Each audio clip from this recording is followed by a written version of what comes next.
Leitura direta do Novo Testamento, com texto, capítulo por capítulo, sem comentários.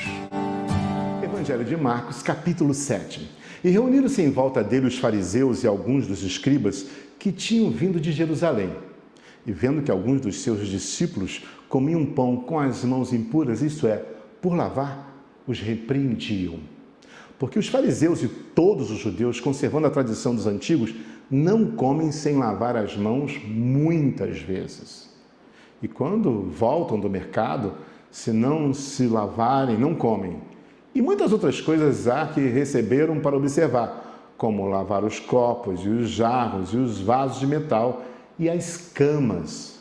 Depois perguntaram-lhe os fariseus e os escribas: por que não andam os teus discípulos conforme a tradição dos antigos, mas comem com as mãos por lavar? Ele respondendo disse-lhes: bem profetizou Isaías acerca de vós, hipócritas. Como está escrito, este povo honra-me com os lábios, mas o seu coração está longe de mim. E em vão, porém, me honra, ensinando doutrinas que são mandamento de homens. Porque deixando o mandamento de Deus, retendes a tradição dos homens, como lavar dos jarros, dos copos, e fazeis muitas outras coisas semelhantes a estas. E dizia-lhes: bem validais o mandamento de Deus para guardardes a vossa tradição. Porque Moisés disse: honra teu pai e tua mãe, e quem maldisser o pai ou a mãe deve ser punido com a morte. Porém vós dizeis: se um homem disser ao pai ou à mãe, aquilo que podereis aproveitar de mim é corbã, isto é, oferta ao Senhor, nada mais lhe deixais fazer por seu pai ou por sua mãe, invalidando assim a palavra de Deus pela vossa tradição que vós ordenastes. E muitas coisas fazeis semelhantes a estas. E chamando outra vez a multidão, disse-lhes: ouvi-me vós todos e compreendei, nada há fora do homem que entrando nele o possa contaminar, mas o que sai dele, isso é o que contamina o homem. Se alguém tem ouvido para ouvir, que ouça. Depois, quando deixou a multidão e entrou em casa, os seus discípulos interrogavam acerca desta parábola.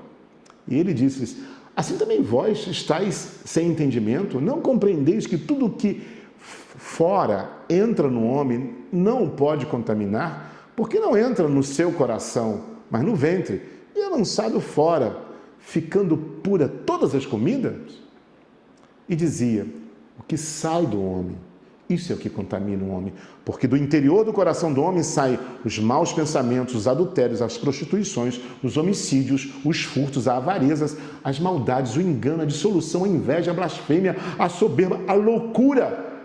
Todos estes males procedem de dentro e contaminam o homem. E levantando-se dali, foi para os territórios de Tiro e de Sidom. E entrando numa casa, queria que ninguém o soubesse, mas não pôde esconder-se. Porque uma mulher cuja filha tinha um espírito imundo, ouvindo falar dele, foi e lançou-se aos seus pés. E a mulher era grega Cirofenícia, da nação, e rogava-lhe que expulsasse de sua filha o demônio. Mas Jesus disse-lhe: deixa primeiro saciar os filhos, porque não convém tomar o pão dos filhos e lançá-lo aos cachorrinhos. Ela, porém, respondendo, disse: sim, Senhor, mas também os cachorrinhos comem debaixo da mesa as migalhas dos filhos. Então ele disse: por essa palavra vai, o demônio já saiu da tua filha. E indo ela para sua casa, achou a filha deitada sobre a cama, pois o demônio já tinha saído. E ele, tornando a sair dos territórios de Tiro e de Sidom, foi até o mar da Galileia, pelos confins de Decápolis. E trouxeram-lhe um surdo que falava dificilmente e rogaram-lhe que impusesse as mãos sobre ele. E tirando a parte de entre a multidão, pôs os dedos nos ouvidos e, cuspindo, tocou-lhes na língua. E levantando os olhos ao céu, suspirou e disse: Efatá, isto é, abre-te. E logo se lhe abriram os ouvidos e a prisão da língua se desfez. E falava perfeitamente. E ordenou-lhes que a ninguém o dissesse. Mas quanto mais lhe proibia, tanto mais o divulgavam. E admirando-se sobremaneira, diziam: tudo faz bem, faz ouvir os surdos e falar os mudos. Evangelho de Marcos, capítulo 7. Bom ter você na leitura do Novo Testamento. Até o próximo capítulo. Deus te abençoe rica e abundantemente.